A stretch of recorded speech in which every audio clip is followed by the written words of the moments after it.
Banda, ¿cómo están? Me da mucho gusto saludarlos. Hoy, como lo habíamos prometido, estamos con un gran amigo y gran invitado, el señor Jorge Porto.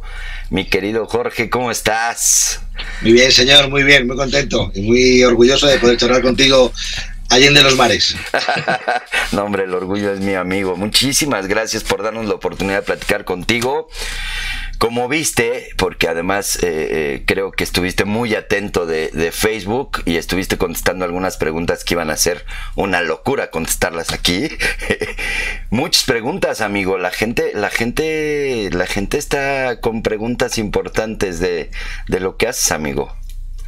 Bueno, es que, a ver, no es por mí, es que de un tiempo a esta parte cada vez el modelismo de dioramas y de escenas pues cada vez tiene más adeptos, cada vez la gente busca darle un poco más de vida a lo que hace en cualquier tipo de escenario, o bien sea aviones, o bien sea figuras, o bien sea carros de combate, o cualquier disciplina de modelística, y quiere abrir nuevos campos, nuevas cosas, y eso pues obliga a la gente a conocer nuevas técnicas. Pero es que es normal.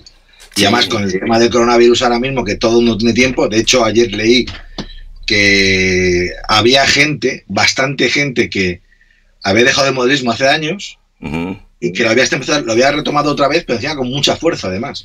Con lo cual dice mucho de que es un hobby perfecto para épocas en concreto de relax, de tranquilidad, o en este caso de mucho tiempo libre. O sea que sí. Contento.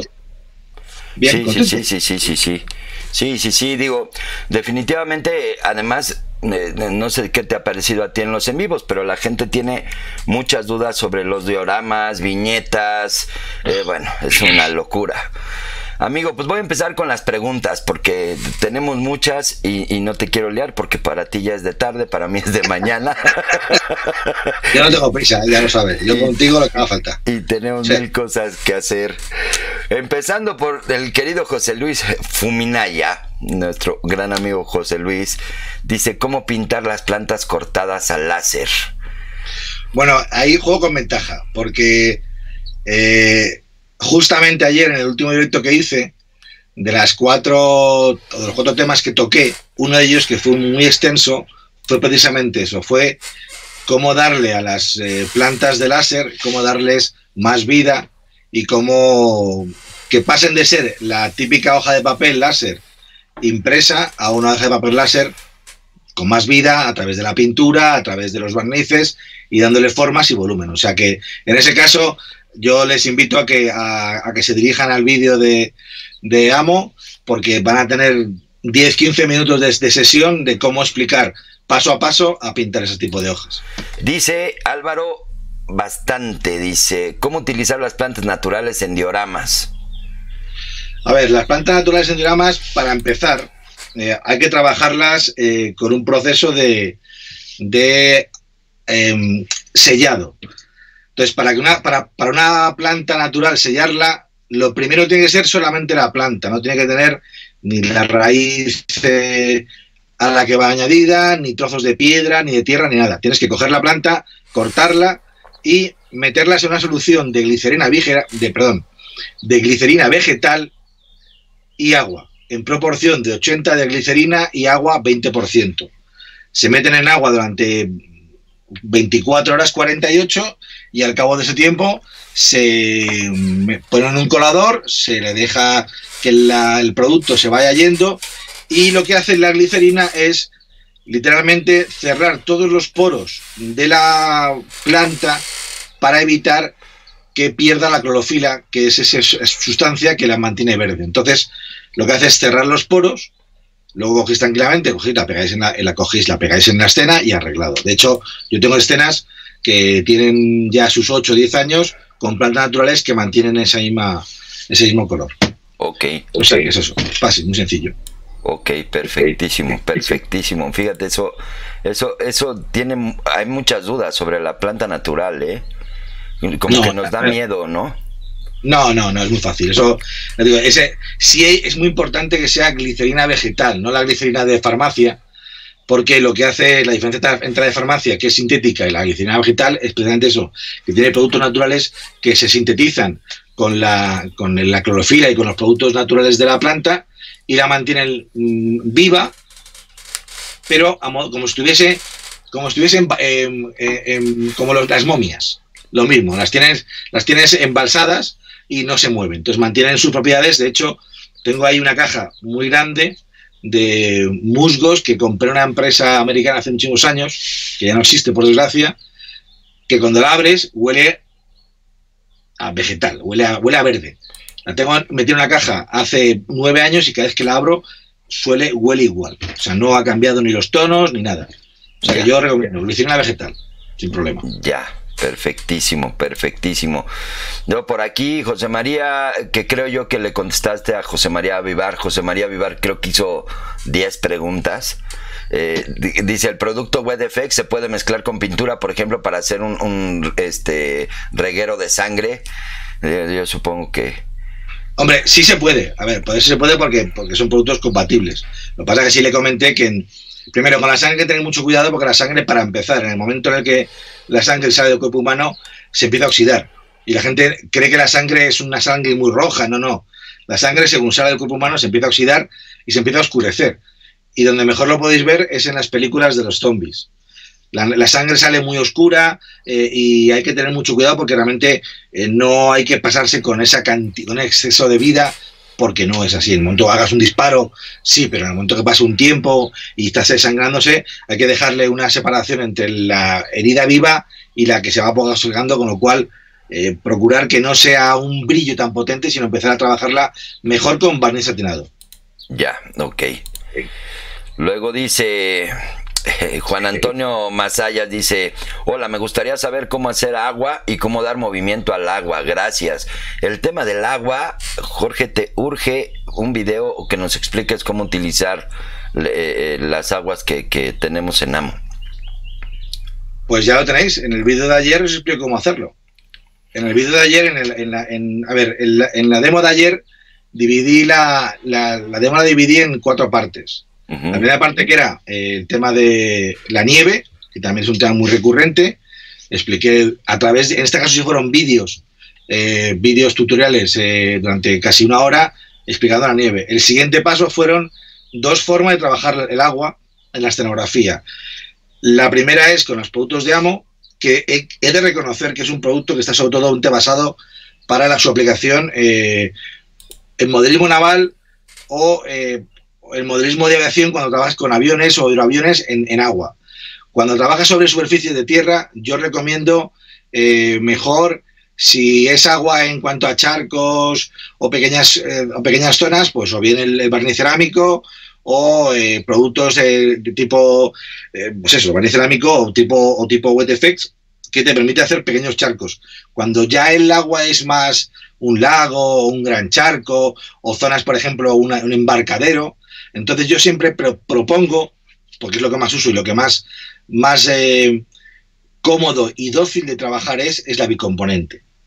Cuando acabas de aplicar el agua bicomponente, que es agua epoxi de 2 componentes, cuando aplicas ese agua epoxi, que son una solución, son 2 botes, uno de 100.000 litros y otro de 50, y una proporción de 2:1, vais mezclando el producto, lo podéis tintar con un poquito de pintura acrílica, lo aplicáis en 1 o 2 capas hasta que llegue a la altura que os merece la pena, y una vez que tengáis hecho eso, lo dejéis secar.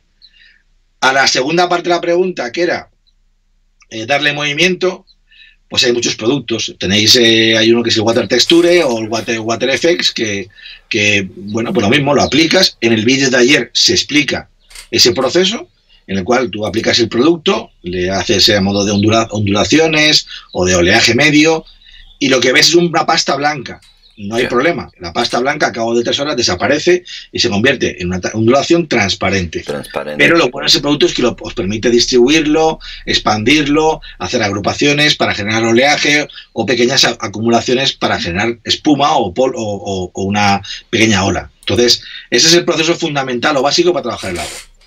Venga, pues José Antonio Mosqueda Ponzón te pregunta cómo trabajar con nieve tipo Lancaster en diorama invernal. Por favor, gracias, Jorge.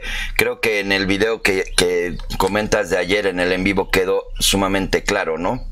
No, vamos, o sea, yo ahí sí que hice mucho hincapié porque es una de las preguntas que, aparte de a través vuestro, a través de tuya, de esta entrevista, pero luego a través de posts privados y particulares de la gente, me mandaba cómo aplicar eso. Yo expliqué ayer durante 1 hora entera, con vídeos explicativos, cómo desarrollar la nieve básica para hacer efectos de nieve virgen y nieve sucia, la típica que pones pues eso, pues en zonas de bueno, pues una cuneta, en la nieve que empieza a derretirse, en todas sus variantes para hacer escenas de todo tipo. O sea que yo creo que el vídeo es el mejor referente para estas preguntas. Sí, totalmente.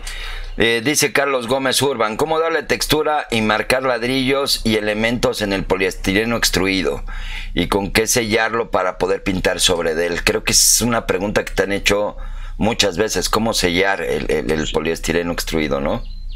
A ver, a la hora de darle formas, lo más normal, más común suele ser, hay 2 formas. Si vais a generar una superficie de, por ejemplo, una zona de ladrillo, la forma más estándar suele ser, y ahí sí que le debo dar la enhorabuena y hacer una mención a un antiguo modelista que se llama Ángel Íñigo, que es uno de esos modelistas veteranos que hay en España, que muy poca gente lo tiene en cuenta, pero que en sus años, hace unos años, todo lo que hacía era innovador. Entonces, en su momento, le explicó una forma que era, cogía o bien pequeñas, bueno, pues una pequeña porción pues yo qué sé, de metal, y generaba rectángulos de 2 o 3 formas, que era el tamaño del ladrillo.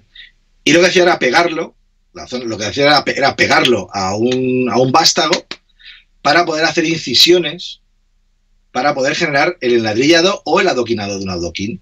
Él montaba la forma de lo que era cada una de las piezas y lo iba ensamblando hasta generar adoquinado. Otra cosa, si queréis tallar, pues lo más básico, con un cúter o con una hoja de barbero, lo vais haciendo las incisiones, abrís un poquito, con un buril, con un punzón, para generar las formas. Una vez que habéis conseguido eso, muchas veces si queréis generar textura sobre la propia superficie del poliestireno extruido, pues lo que hacéis es cogéis lo típico, pues desde un cepillo de dientes viejo, vais picoteando un poquito para que vaya generando textura. Una vez que tenéis la superficie cogida como vosotros consideráis, lo más básico suele ser aplicarle una capa de alquil o cola blanca con un poquito de agua, porque lo que hace es que cierra el poro y lo cierra y lo sella. Otra alternativa es con un punto que se llama Porex.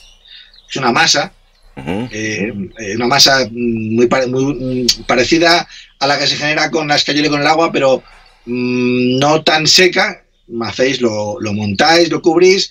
Una vez que empieza a secarse, vais retirando y dejáis, si es una zona de surcos o de llagueado como es el ladrillo o piedra, lo que hace es cerrarlo. Y en la parte donde toca, le hace un sellante para evitar que luego en tratamientos posteriores se pueda corromper o estropear, básicamente. Ahora que dices, Ángel Íñigo, tiene un rato que no sé de él, no se aparece ni por redes sociales ni nada, ¿está bien? ¿Sabes de él? No, todo el mundo estamos igual, desapareció el mapa. Y yo lo lamento porque es una persona que, insisto, en el modelismo hace 10, 15 años generó un montón de cosas que a día de hoy mucha gente sigue utilizando y para mí fue uno de los maestros del modelismo inicial en este país. Sí, además un genio del Scratch también, ¿no? Totalmente. Sí. Además, era una persona que tenía muchas ideas, siempre insistía en buscar cosas nuevas y, de hecho, una cosa que muy poca gente sabe, pero que era un monstruo, era que fue el impulsor de lo que ahora se llama el modelismo del tutorial o del paso a paso, porque él hacía unos gráficos, unos dibujos en las publicaciones que él hacía al principio, que eso ahora mismo es, en cuanto sale una, todo el mundo la recoge y la guarda, porque eran auténticas joyas en cuanto a distribución, compensación, detalle de elementos, una maravilla. Era un tío, un modelista excelente. Así es. Pues sí, pues ojalá ya aparezca por ahí y le mando un fuerte abrazo, porque además un tipo con una filosofía rara, pero te contestaba y no le gustaban los concursos, pero bueno, todo un tema ese hombre. Jordi BC dice cómo utilizar los productos para crear nieve y agua, creo que ya quedó claro. Luego dice Máximos Décimos Meridius, si una vez puesta la pasta das pronto, lo primero es poner imprimación y luego color oscuro antes de poner el producto de terreno. Sí, yo siempre insisto en esto. Cuando yo hago un trabajo que lleva un terreno, yo pongo la masa das pronto y aunque encima lleve un tapete de vegetación o vaya a colocarle una pasta marrón o lo que sea, yo siempre lo pinto. Si voy a poner una zona de barro, le pongo marrón oscuro. Si voy a pintarle pues una zona, pues yo qué sé, pues en un bocage francés, pues le pongo 2 tonos de marrones, porque aunque luego le ponga pasta o le ponga más productos, siempre es posible que te quede una calva.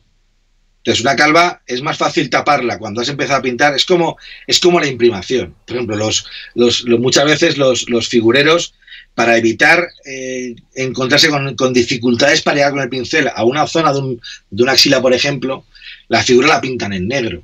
Yeah. ¿Por qué? Porque le están generando ya una sombra natural a la figura. Pues aquí hago lo propio. Yo le doy ya un tono básico inicial a toda el das pronto, para evitar encontrarme sorpresas, que me he encontrado más de una, y para evitar eso, pues no me importa nada tirar un poquito más de aerógrafo, una sesión de aerógrafo, para aplicarle un color base a lo que va a ser el color de la escena. Un bocage francés, pues tiene un color terroso más o menos seco, marrón clarito, pues parto de un marrón claro y luego aplico lo que tenga que aplicar. Ya. Yeah. Pero vamos, sí, siempre. Y a modo de imprimación y pintura base, pero siempre. Ya. Déjame buscar la pregunta, porque por ahí te preguntan del das pronto también, que cómo evitas que se agriete. Por ahí había una pregunta, pero no la tengo. Pero bueno, la pregunta era, ¿cómo evitas que se agriete el das pronto? Normalmente no se agrieta, ¿o sí, Jorge? Sí. A ver, el problema del das pronto es que es de los productos que he probado 5 o 6 productos parecidos, el que menos tendencia tiene a agrietarse, pero también necesita un tratamiento interesante. No porque sea maleable, sea moldeable, hay que aplicarlo tal cual, ¿vale? Yo siempre cojo la pasta y la puedo hacer de 2 formas. La puedo hacer, si voy a hacer un tapete liso, yo me cojo una madera, me cojo una pieza de das pronto, la amoldo, cojo un poquito de agua y empiezo a darle forma, ¿vale? Para que empiece a chuparse, empiece a coger, no el modelado natural cuando sale del paquete, sino ya un poquito más húmedo. A partir de ese momento, cuando tiene cierta humedad, aplico una capa de polvo de talco en una madera, pongo la pasta, le doy la vuelta y a la pasta le he puesto un poco de polvo de talco. ¿Por qué? Porque luego cojo un tubo de metal o de madera, tubo cilíndrico, y empiezo a amasar como si fuese pues la masa del pan. Ya. Tengo la plancha hecha, recorto lo que me interesa, y si es una pieza de Forex, previamente le he puesto una capa de cora blanca y algo de agua para aplicar en la pieza de das pronto, que también por debajo le he puesto un poquito de cora blanca y agua, porque tiene que empezar a trabajar húmeda, no mojada, pero muy húmeda sí. Entonces lo pones en el sitio, moldeas, marcar los bordes, y al mismo tiempo en la parte de arriba, con mucho cuidado, con la mano, con lo que sea, con unos guantes, la humedeces. Hay que mantenerla siempre húmeda, ¿vale? Yeah. Porque la gente lo deja y evidentemente en el momento que se contrae por abajo, porque el pegamento de abajo, la cola tira de abajo, se contrae, se abre y se parte. Entonces, para evitar eso, hay que modelarla un poquito, darle un poquito de vida con agua, y cuando veis que tiene agua tranquila sin pegamento, lo dejáis secar. Yeah. Entonces, no sé si cuando se va secando, y según se va secando, se va sentando, se va estirando, no contrayendo, se va estirando, se va abriendo, se va formando, y cuando se seca, el secado ha sido uniforme en todas las zonas, y no por bloques, aquí hay más agua, menos agua, no, ha sido secando tranquilamente, y cuando seca no genera ningún tipo de surco. Ok. Ningún tipo de corte. Y de la misma forma lo trabajas cuando haces árboles, ¿no? Cuando haces los troncos de los árboles. Correcto. Hago lo mismo. Bien. Yo más sé que todos es que hay que hacerlo así, porque yo llamo la técnica del guarro, que es, pues eso, tienes que darle eso. Sí, totalmente de acuerdo. Pasarte con el punzón 3 horas. ¿No? 3 horas con el punzón ahí. No, sí, a ver, el proceso es muy fácil, ¿vale? O sea, tallar un tronco es muy sencillo. Tiene que hacer la técnica cochina. Cuando ves que has modelado bien la pieza, la has dejado con un contorno interesante, lo dejas secar unos minutos para que el exceso de agua que pueda haber se quite. Y cuando tú apliques el primero de los buriles, al presionar, modeles. No levantes la pasta, sino que la modeles. Vas tirando, vas generando y lo dejas secar. porque lo que hace es que entra aire en los surcos y va resecando la pieza. El segundo paso, después de 10-15 minutos, es con esa brocha que es esta de aquí. Ahora voy a hacer en vivo. Es esta, y ¿dónde está la otra? A ver, esta, es esta. Si lo veis, esta pieza de aquí, Sí. son alambres de metal, ¿vale? Esta es la primera que uso, porque vais dejando caer de forma aleatoria y sobre los primeros surcos, hacéis los surcos de segunda fase. Y luego con este último, que este es las típicas cerdas de los cepillos para los zapatos de antes, haces una brocha y lo mismo, vas pasando aquí, lo que haces es darle una tercer surco y texturizas. Ya. Pasado una hora y media, pasáis suavemente un poquito de das pronto, porque con estos dos productos sí es cierto que habréis levantado algunas bolitas que puede haber pasado, pero cuando dejéis secar una hora y pico, en cuanto paséis el Scotch Brite con estropajo, con mucho cuidado esa bolita desaparece. Lo dejáis secar durante 12 horas y luego pasáis otro Scotch Brite y ya dejáis pulida la pieza, pero perfectamente tallada para poder montarla como si fuese un árbol. Ya. Órale, qué bien. Es todo un tema. Ese paso a paso lo tenéis en el vídeo de ayer. Sí. De Alberto Solís Cortina, cómo simular olas de mar en una playa. Creo que ya medio hablamos de los productos que existen para simular también olas, ¿no? Correcto. Luego Ángel Ceballa dice cómo hacer óxido y arena en un vehículo 4x4 a escala 1:20. Este está más loco. Vamos. A ver, óxido de arena. A ver, óxido. El óxido, es que el proceso de óxido es el mismo en cualquier escala. Para tener cualquier escala, lo que pasa es que evidentemente, si por ejemplo vas a hacer óxido, el vehículo, si vas a partir de un 4x4, lo primero que hacer es pintar la zona que vas a querer oxidar, la que es que deje pintar con cloróxido. Das una base de óxido, le das 2-3 tonos con un poquito más claro, y a partir de ese momento, pues la opción más rápida, con el Sketch FX. Le das una pasada con Sketch FX, lo dejas secar hasta que esté prácticamente seco al tacto, das la pintura que quieras, dejas secar la pintura durante una hora y pico, como mucho, y luego empiezas a pasar con mucho cuidado una brocha con agua y te va generando un típico desconchón. A partir de ese momento, pues con cualquier producto de óxido, o bien acrílico, o bien con cualquier tipo de producto enamel, vais generando churretones, pequeñas incorporaciones, podéis picotear con un poquito de pigmento óxido claro en la zona central y poco más. Y el barro o la tierra, pues eso, pues cogéis arena y una pasta cualquiera, o pues eso, pues tenéis los barros, los mud y lo tenéis por aquí, espera un segundo, los mud y los splashes, por ejemplo. Estos productos son buenísimos porque directamente cogéis un mud o un splash, que es este de aquí, y lo que hacéis es que cogéis directamente, lo sacáis del bote, cogéis un aerógrafo, un pincel viejo y empiezas a soltar tranquilamente con el aerógrafo para que vaya escupiendo. Entonces cuando vais a escupir, escupéis un tono más seco al principio, porque evidentemente pasa el barro, se va secando, pasa el siguiente barro, es un poquito más húmedo, entonces vais de más a menos. Entonces podéis hacerlo o con el dedo y un pincel, o con el pincel y el aerógrafo, y vais cubriendo la zona que queréis meter un poquito de barro con ese producto. Podéis hacer con ese producto un barro un poco más denso, mezclándolo con algo de hierba o algo de tierras, para hacer un barro más denso, pero es muy sencillo, básicamente. Dice Alex Lepsing, al cual le mando un fuerte abrazo. Dice, ¿cuáles son los accesorios y o elementos de dioramas que te gustaría que las marcas y diseñadores crearan y en qué escala? A ver, esa pregunta la leí y era groseramente que la dejé correr porque es tan flexible, tan amplia, elástica, que no sé por dónde empezar. O sea, si te refieres a herramientas en el mercado hay todas.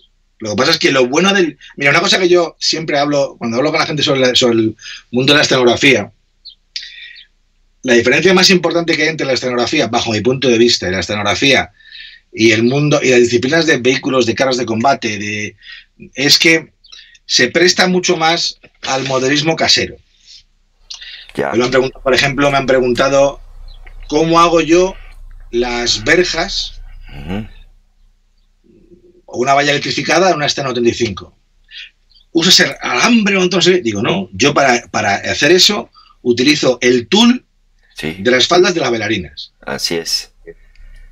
Sí, sí, sí. ¿Por qué? Porque te da una textura perfecta, a escala es perfecta, es fácilmente trabajable, y luego, o bien con tubos de alambre, o bien con Evergreen en tubo, haces la forma del soporte, gota de ciano, lo pegas tranquilamente y tienes perfectamente una pieza de alambre. Que encima, además, si luego lo cortas, te permite luego con un poquito de calor juegas un poquito, y si quieres hacer el típico corte de un alambre, de una valla que ha sido cortada para traspasarla, haces un corte con una tijera, porque además es muy fácil, la abres, un poquito de calor, te deja la curva y luego es pintarla y arreglado. Entonces, lo bueno del dioramista, de la escenografía, es que tú vas por muchos sitios y solo tienes que preocuparte del efecto escala. Pero cualquier cosa que veas por la calle te puede valer. Sí, de hecho, mi casa es así. Mi casa es mi despacho es un hervidero. O sea, sí, lo que te iba a decir, te vuelves además un acumulador de cosas que encuentras en la calle y es una locura, es una locura. Es muy divertido. Yo me acuerdo que me fui con mi mujer de viaje al Valle de Arán, ahí en la frontera con Francia, y en pleno paseo por la alta montaña me saqué una bolsa del bolsillo y empecé a coger raíces, ramas. Vamos a ver, tú vienes conmigo o vienes solo. Y siempre hago lo mismo. Una raíz por aquí, una rama por acá, porque todo vale. Claro, todo vale. Claro. Tienes toda la razón. Dice Guillermo Díaz de León, abrazo, mi querido Memo, ¿qué es más recomendable para hacer un árbol en diorama? ¿Usar ramas y raíces naturales o hacerlos desde cero? ¿Qué es más idóneo y para qué casos? Dice, hablando de viñetas, dioramas o bases de ambientación. Híjole, qué pregunta tan rarilla. A ver, es divertido. La pregunta tiene su gracia porque si te gusta el mundo de los dioramas, cualquier ejemplo que has puesto te vale. O sea, una de las plantas más válidas para hacer árbol es la raíz de tomillo. No la hoja, la raíz. Tú tiras de la raíz del tomillo y te abre unas raíces muy abiertas, muy densas, que una vez secas te valen perfectamente para poder acoplarlas entre sí para hacer el árbol. Problema que te puedes encontrar, que tienes que saber jugar al Tetris, porque tienes que adaptar lo que tienes, ajustarlo para que se vea de forma coherente. A mí cuando me preguntan sobre el tema de los árboles, yo lo que hago es explicarles que lo primero que tienen que hacer es, en cuanto estén en otoño y en invierno, que el árbol que tengan enfrente no tenga hojas, es fotografiarlo por los 4 lados. Porque te da una forma que, como no tiene ningún tipo de follaje, ningún tipo de ramal, te da únicamente la estructura, el esqueleto. Entonces, si lo vas a reproducir con trozos de rama, te vale para poder ajustar más o menos cómo tiene que ser en volumen, porque tienes que darle a la copa un volumen, no va a dejarla plana. Y en caso de trabajar, por ejemplo, cuando haces una estructura con alambre, es lo mismo. Tú vas dando vueltas al alambre y vas dando vueltas a la fotografía que has hecho y sabes más o menos dónde tienes que desplazar cada una de las ramas. Entonces, cualquier sistema vale. A mí me gusta mucho el del alambre, porque tú decides cómo quieres que se haga el árbol. Entonces, claro, haces un tronco gordo de alambres y según vas abriendo ramas, las vas colocando como quieras. Entonces, tú tienes control sobre cómo quieres que sea el árbol. Y encima, además, puedes decidir su grosor, su altura, su anchura, y luego a la hora de montarlo es muy fácil. Porque primero montas la parte más visible, las montas con Das Pronto o con Magic Sculpt, y las zonas de las últimas ramas directamente con, por ejemplo, una cosa que sale que tenemos nosotros, que tenemos en Amo, que es el anti-slip, que tienes de dos escalas. ¿Qué vas haciendo? Coges la pasta y vas picoteando sobre las zonas de más difícil acceso, que son las últimas ramas, y al mismo tiempo que picoteas y cubres el alambre, encima está dando textura. Con lo cual, luego cuando pintes el árbol, vas a tener zonas de adaptación de la pintura y zonas texturizadas ideales para luego colocar el follaje y darle vida al árbol. Es otro tutorial que quiero hacer. Sí, porque así dicho se oye bien bonito. Igual os sorprendo en breve y hago algo de eso. Lo que pasa es un tutorial que tengo muy antiguo, quiero verlo, tengo que revisarlo en mis discos duros, porque tiene ya sus añitos, y aunque el acabado fue bastante interesante, sí tengo que ver si bueno, pues si la calidad de las fotografías me vale para poder sacarlo, pero en cualquier caso, insisto, es un proceso que sí tengo que hacer, me gustaría hacer, y la gente va a ver que es muy fácil, más sencillo de lo que parece. Así es. Ya te lo decía yo en tu primer en vivo, urge un libro de vegetación, urge. Sí, no sé, pero por suerte, afortunadamente en Amo no nos falta el trabajo, hay muchísimos y sorprendentes proyectos encima de la mesa, encima de la mesa de estudio, encima de Miguel, en la mesa de Miguel, y prácticamente pues que yo creo que muchos de ellos estarán a punto de salir, que van a hacer que la gente se sorprenda de lo que hay encima de la mesa. Es decir, Amo no para, nosotros no paramos, y proyectos encima de la mesa hay muchos. Solo hay que esperar y tener un poco de paciencia. Así es, paciencia y a trabajar todos. Dice Miguel Navas, pregunta seria, ¿qué diferencia hay entre una viñeta y un diorama? El tamaño, la cantidad de piezas, elementos que lo conforman, figuras, vegetación. Y esta pregunta además generó polémica porque por ahí empezaron a contestar gente, no sé si la viste. A ver, esa pregunta tiene muchas comentarios o muchas contestaciones dependiendo de la persona que le preguntes. Yo te voy a decir la mía personal. Yo la dividiría en dos partes. La dividiría. Para mí una viñeta es una fotografía. O sea, yo cuando la gente me pregunta cómo empezar en este mundo del modelismo, yo lo primero que le propongo es si hay una fotografía que tú veas, pues yo qué sé, pues a lo mejor, pues mira, pues voy a poner un ejemplo de una escena que tengo yo hecha, que es de un Stuart debajo de un abedul en pleno Bocage francés, en la que se me ocurrió colocar a dos carlistas británicos en pleno reposo con un jugo de té de cerámica, tomándose una taza de té, típico de los británicos. Y eso es una foto, y luego le pones un título, y es Tea Time After the Breakfast, no, perdón, After the Battle. Es un tiempo para el té después de la batalla. Entonces, es una fotografía, es una instantánea de una cosa que es bastante común entre los ingleses, que toman su taza de té, y eso es una viñeta.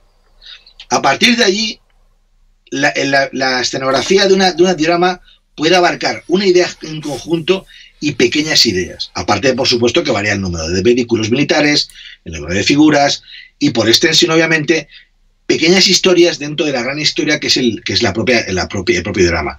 ¿Quién, por ejemplo, es un maestro para eso? Aitor Azcue, por ejemplo. Es una persona que hace una viñeta, o hace un escenario o un diorama cada año y medio, pero claro, cuando ves lo que ves y el volumen de lo que ves, por regla general, es tan potente, tan grande y tan rico en matices, tan rico en cosas, que cuando encima más ves la pieza en sí, ves que se llena de pequeños rinconcitos, con pequeñas historias, con pequeñas cosas que por sí solas valen incluso para darle un tono general. Entonces la diferencia más básica es que mientras la viñeta con pocos elementos marca una historia, el diorama abarca una historia más grande, con mucho más elementos, pero que puede abarcar pequeñas historias o pequeños momentos que por sí solo pueden valer.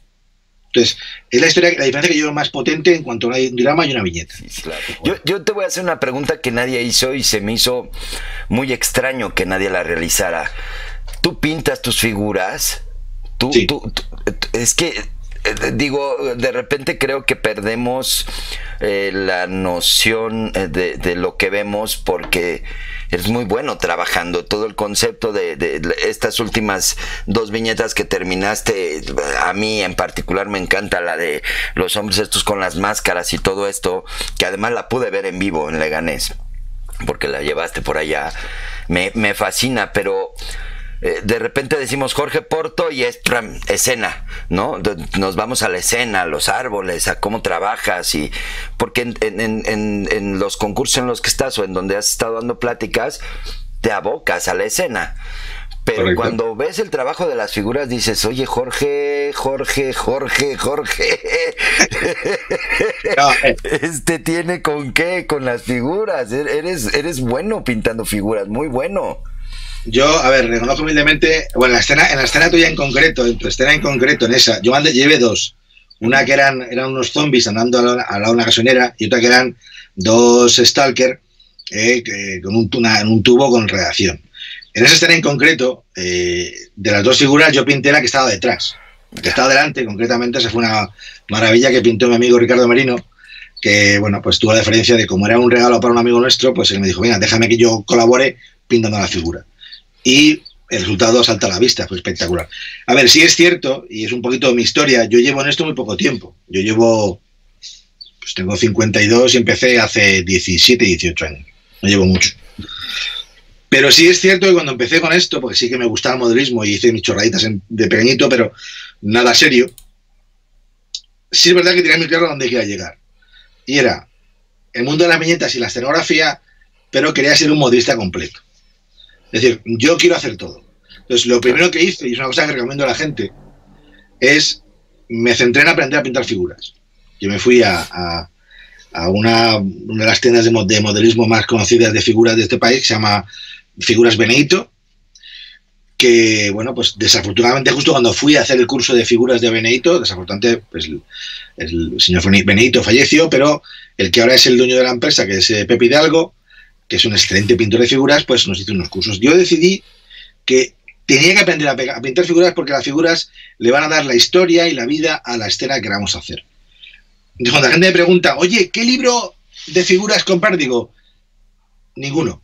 O sea, de todas las disciplinas modelísticas que hay ahora mismo en el modelismo, la única que yo casi exijo por el bien del modelista es irte a un modelista figurero que pinte figuras y ver cómo trabaja. Porque no es lo mismo. O sea, en un carro de combate es distinto. Puedes tapar un defecto, taparlo con un waferín y te permite mejorar. La escenografía es de las disciplinas más cómodas porque calva, placa, le pones un poquito de hierba y arreglado. Pero las figuras es un mundo aparte. Entonces yo siempre digo a la gente, ¿sí que pinta figuras? No. ¿Libros? Hay libros muy buenos.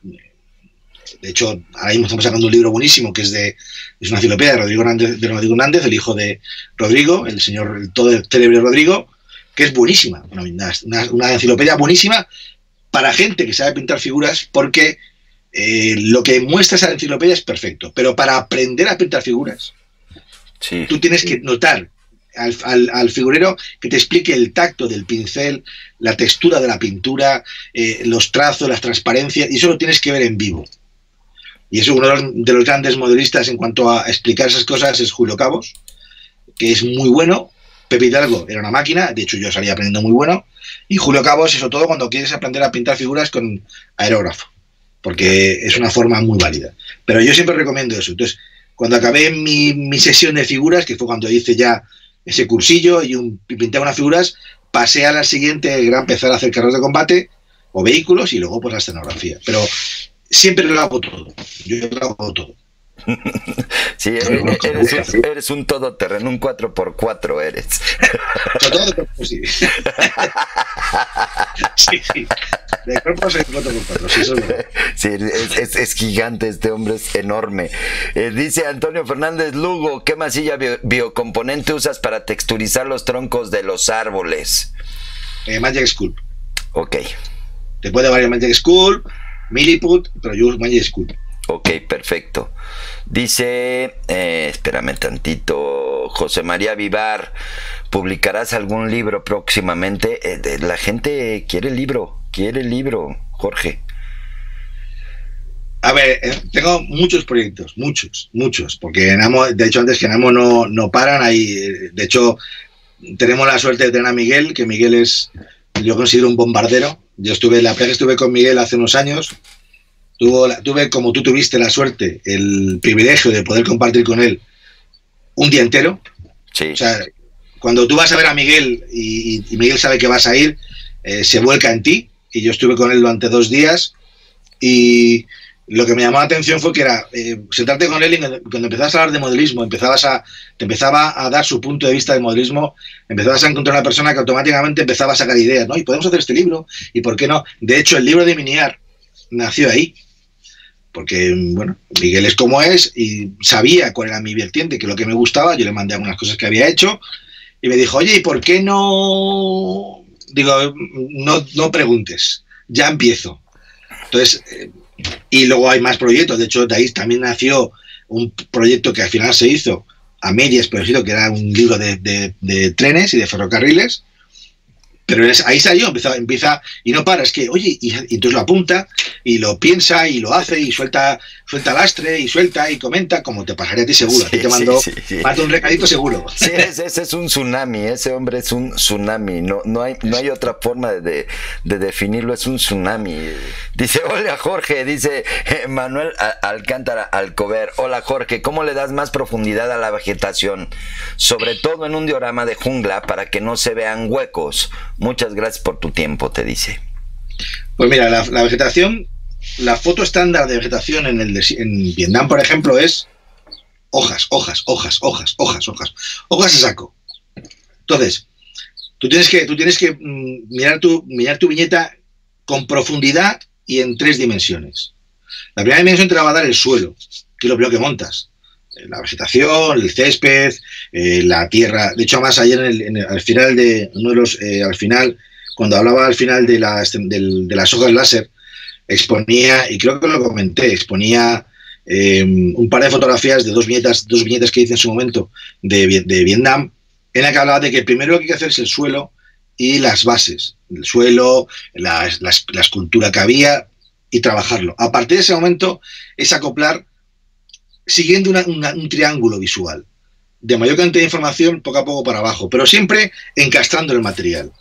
Vas llenando para abajo, para atrás, porque una escena en Vietnam es muy frondosa, es muy densa y tienes que cubrirlo de esa manera. Entonces, cualquier pieza que hagas, si ves un hueco, te haces una ramita, placa, la colocas, la metes con una pinza tranquilamente y cubres huecos. Porque no va a ser irreal, porque mientras pongas helechos, pongas musgos, pongas hojas laceradas, pongas hiedras y pongas... no vas a salirte de madre. ¿Cómo compensas también? Pues si la escena es muy grande, pues puedes compensar con el típico tronco de árbol que suelen ser muy densos, con la base muy ocre, muy verdosa, para generar un punto de volumen detrás para luego sacar la información hacia afuera, pero además a menos. Okay. De esa forma envuelves luego a la figura o pieza que vas a poner dentro. Ok. Está muy interesante la pregunta. Dice, un tip para hacer carteles que parezcan deteriorados por la intemperie y avisos comerciales, por favor, dice Edgar Martínez. A ver, lo primero de todo es, yo siempre insisto en que una de las mejores fuentes de información que tenemos ahora es Internet. Entonces, primero de todo hay que buscar, si vamos a hacer un cartel en Francia, en París, en el año 41 no puedes colocar un cartel del 44, porque te vas de documentación.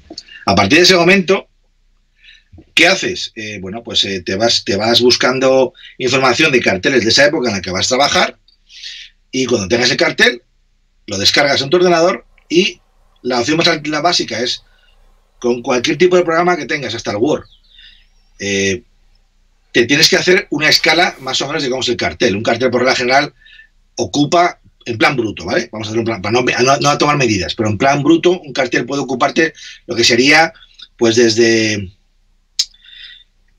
la mitad del muslo, o un poquito más arriba, hasta la cabeza. Eso es lo que te ocupa un cartel. Entonces tú coges el cartel, coges la figura 35 y haces la medición. Me mide 1,5 centímetros. Bueno, pues coges en el Word y lo readaptas de forma escalada y de forma proporcional a la altura que tú quieras. A partir de ese momento, ¿qué haces? Lo primero que tienes que hacer es imprimirlo. ¿En qué papel lo imprimes? En un papel mínimo 80 gramos, que es el estándar que se vende en cualquier imprenta o en cualquier impresora de casa. Pero muy importante, la impresora tiene que ser láser, no de tinta. Impresora láser. Porque en cuanto a una impresora de tinta le pongas algo de agua, se te deshace la pintura y se va. Entonces, impresora láser, siempre láser. El papel, si es de papel de folio normal y corriente, vale. Si en vez de 80 gramos, que es el papel que suelo utilizar, es de 70, mejor, pero da igual, 80-70.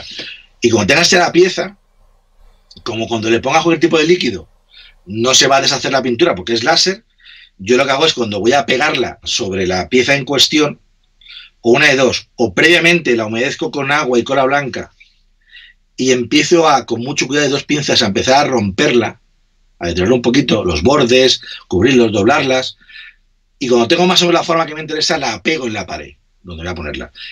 No mováis, porque previamente entiendo que la pared tendrá pigmentos, entonces la pegáis en la pared.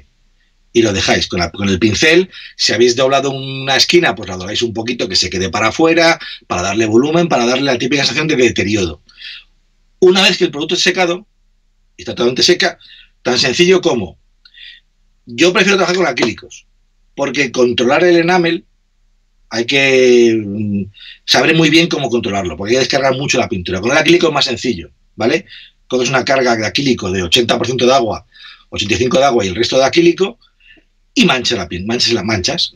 Depende de dónde estás. Si has utilizado, por ejemplo, un llagueado con el European Earth de pigmento para llaguear en la pared, pues coges un tono de acrílico parecido a ese producto, porque es el polvo que genera ese llagueado, ¿vale? O otro tono más parecido. Entonces, automáticamente vais picoteando sobre el papel, haciendo que no haya bordes. Vais fundiendo poquito a poquito, generando aplicaciones, y luego, si queréis, una vez seco, con pigmento en seco, picoteáis un poquito en las zonas más bajas para acentuar la acumulación de polvo. Y ya está.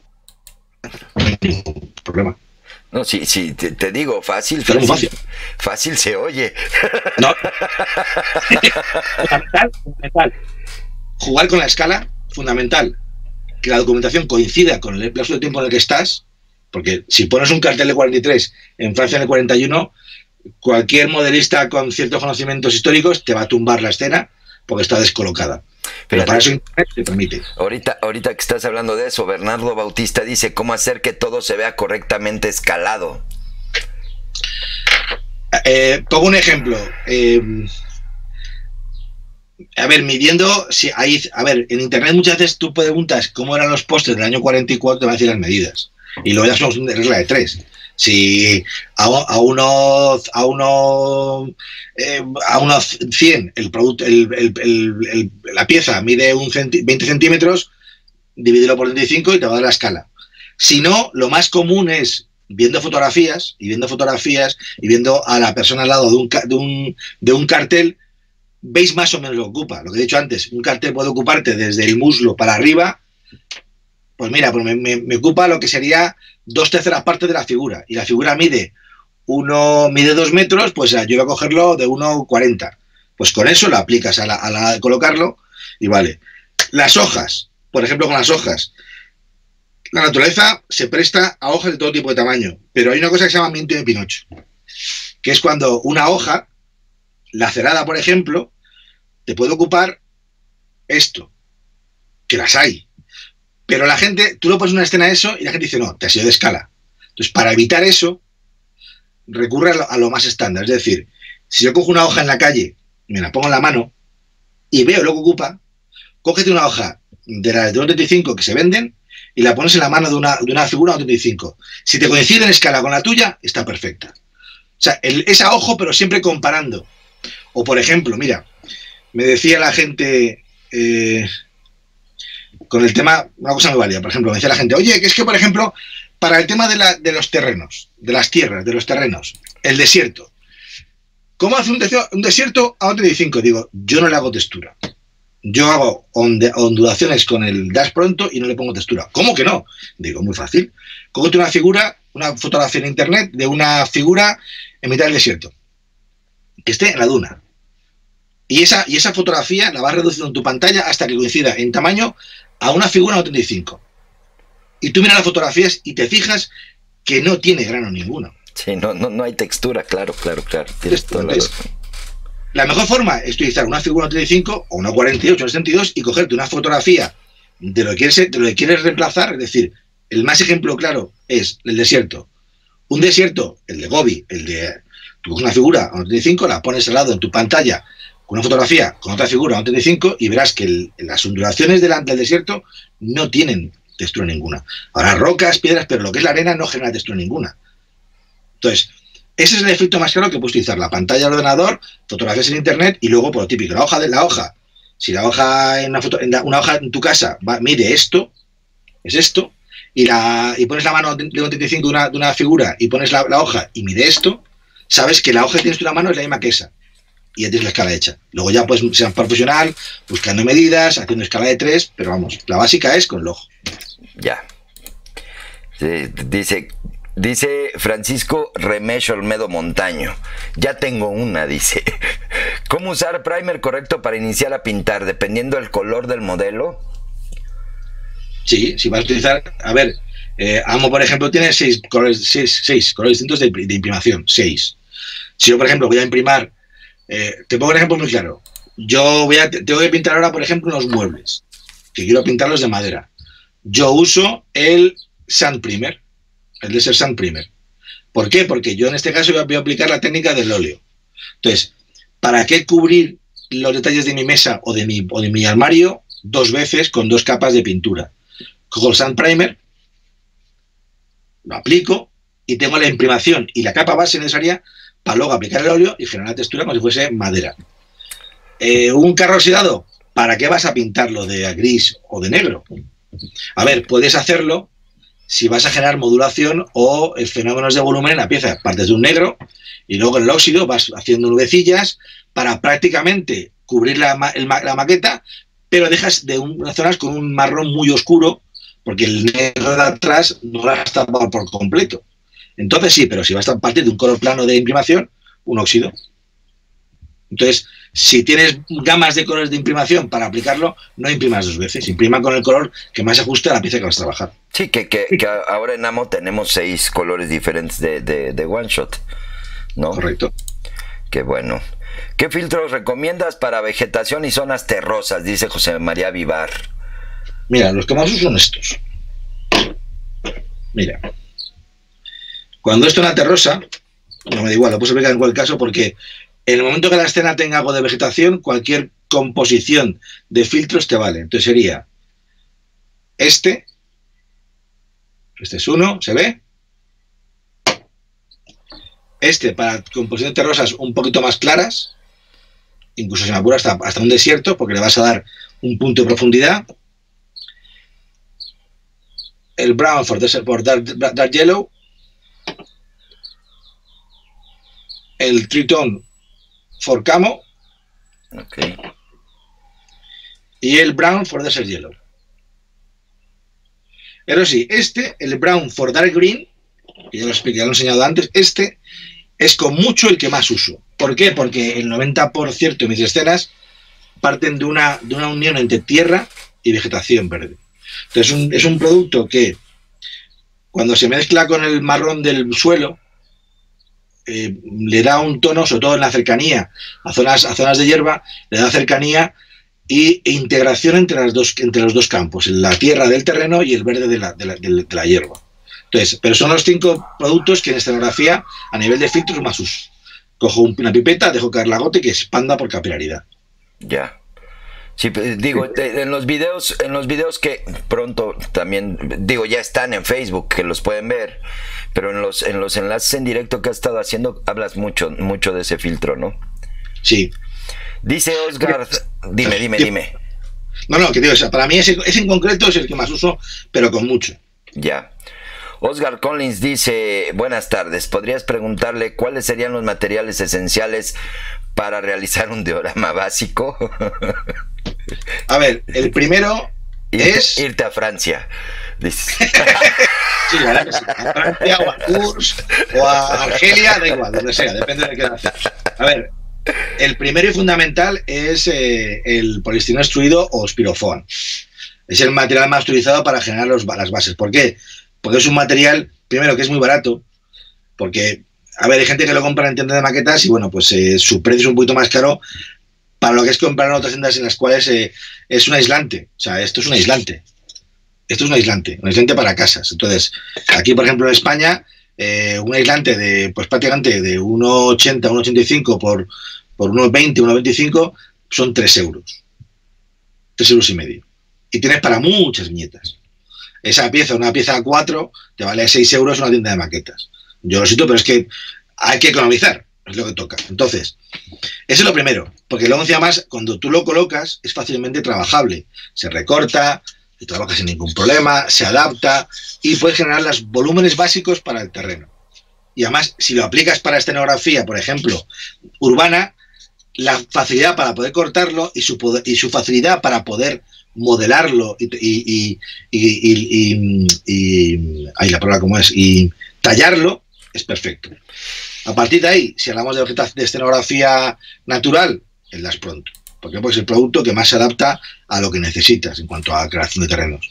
Luego ya texturas pues de piedras de tamaño, rocas, piedras de varios tamaños, arenas de muchas formas, para empezar a generar sobre la superficie las primeras texturas. Eso o los barros de amo, que te ahorras ese problema, o con el barro de amo y más productos tienes un tipo de barro distinto. La cola blanca es fundamental.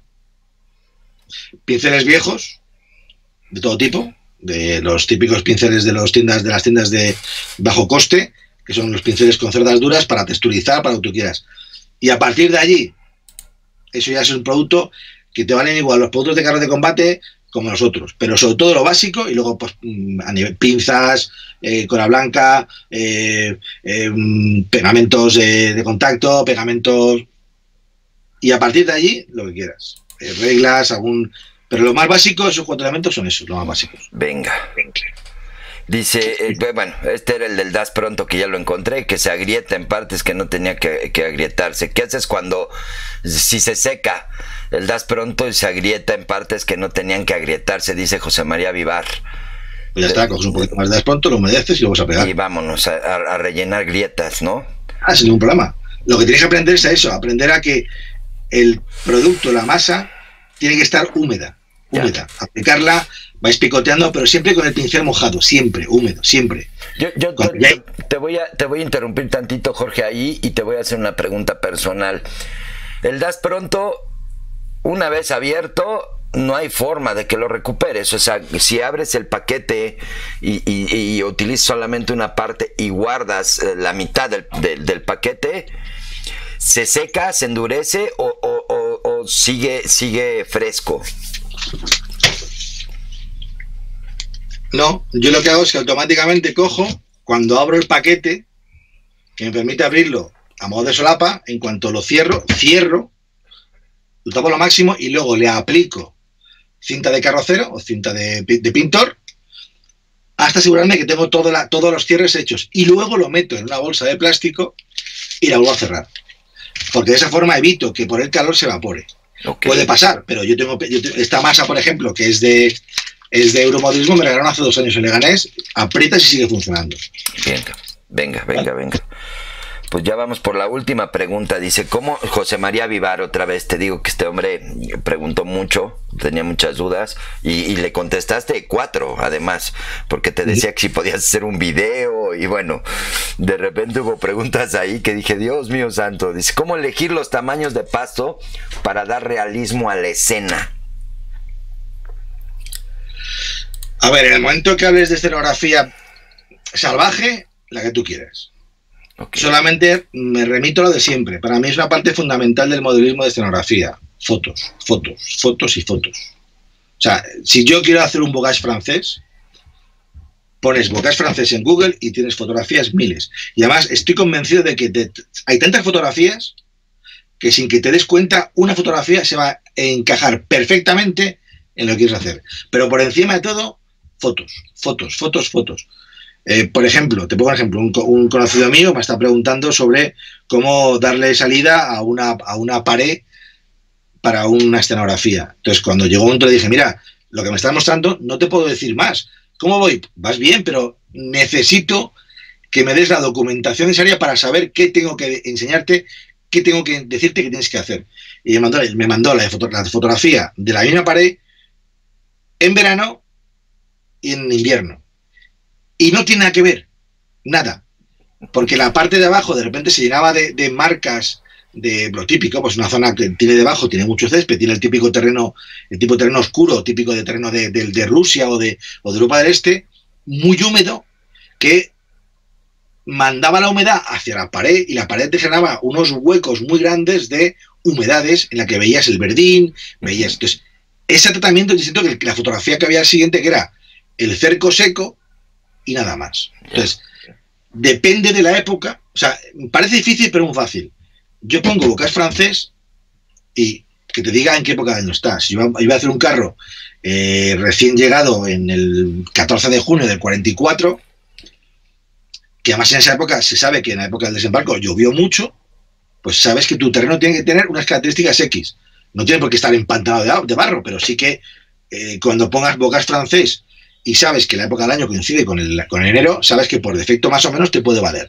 Y sabes que son terrenos muy frondosos, con mucho verde. Si el pasto o la vegetación es muy salvaje, la altura de la hierba cambia por completo. De hecho, es mucho más alta en las zonas cercanas a las acumulaciones de vegetación, como son los bocage o los arbustos o las paredes, pero es virgen. Entonces, es viendo fotografías. Y luego a nivel de marcas tienes miles. Las de Amo, por ejemplo, ya no como tapiz vale, pero si luego encima más vas picoteando y sacas pequeñas acumulaciones sueltas, puedes montarlo como tú quieras. Pero eso es lo bueno. Ahora, si la otra, pues eso ya es con el césped, tranquilo. Era lo que te iba a comentar. Amo va a estar sacando más productos de vegetación, ¿no? Estamos por ver, incluso por ahí, si nos dan la sorpresa, hasta pasto electroestático, ¿no es así? Bien, me parece perfecto. Yo quiero enseñar, y creo que se ve muy bien, este libro que es una belleza. Ya por ahí, incluso en el canal le dimos un pequeño review. Jorge, ¿ya está otra vez en español? ¿Se va a la segunda, a la reedición? O porque, digo, yo que tuve la oportunidad de estar hace poquito contigo y antes de que nos encerraran, justo el fin de semana antes de que nos guardaran, la gente estaba como loca por el libro, pero ya solamente había en inglés. Sí, pues sí, se va a reeditar. Bueno. De hecho, en la penúltima demo que hice, justo coincidió cuando estaba hablando sobre ciertos aspectos de la escenografía, me preguntaban sobre, bueno, pues tuve la suerte de que me decían que, bueno, pues que se confirmaba que se iba a reeditar. Y bueno, pues de hecho, bueno, pues tuve que hacer una revisión del material del libro para estar todo correcto. Se va a reeditar y además viene con novedades, con muchas novedades. Sí.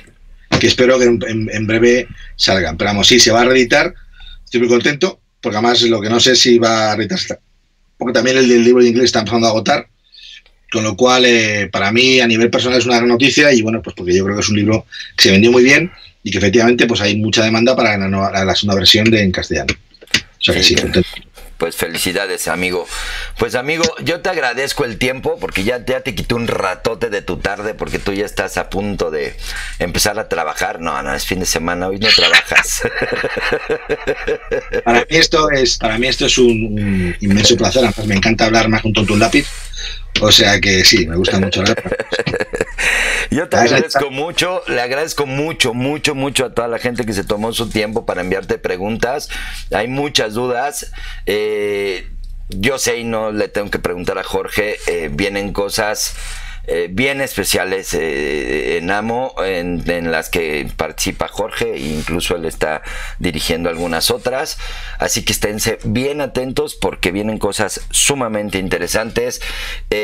Otra de las cosas, como se los dije el día que lo entrevisté en Leganés, escríbanle, pregúntenle, porque de repente perdemos la dimensión de que son seres humanos, es gente normal, y es un señor que se toma el tiempo de agarrar el Facebook, contestarte tu duda o mandarte un link o explicarte qué es lo que tienes que hacer para mejorar tu escena. La verdad es que lo tienen ahí a la mano, aprovechenlo, por favor.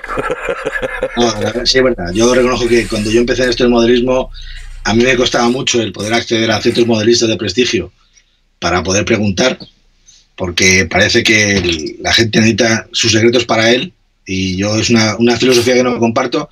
Primero porque dentro de mi sector de vida, que es el diseño gráfico, estuve muchos años trabajando de profesor en una escuela de publicidad y de diseño gráfico, y la vis docente me va. Entonces, en este caso, concretamente en el modelismo, que mucha gente se ha tirado años quejándose de que no hay acceso a información porque los modelistas de aquella época no se prestaban a decir sus secretos.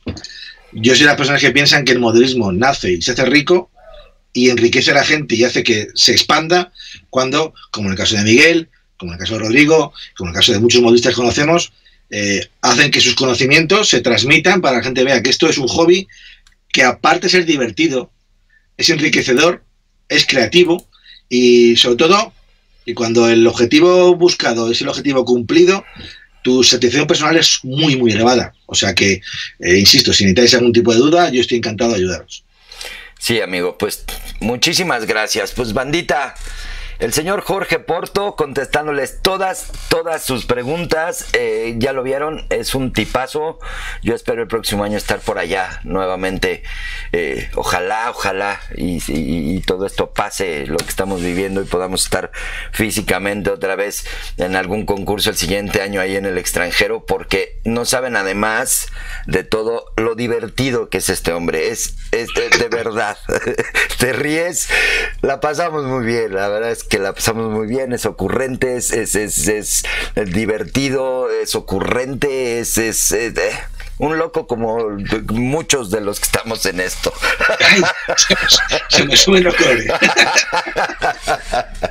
Jorgito, pues te mando un fuerte aplauso, banda. Con ustedes me desconecto, yo acabo de platicar con Jorge porque tenemos ahí cosas pendientes. Bandita, muchas gracias por vernos, cuídense mucho, como les digo siempre, 1 hora de plástico al día no hace adicción.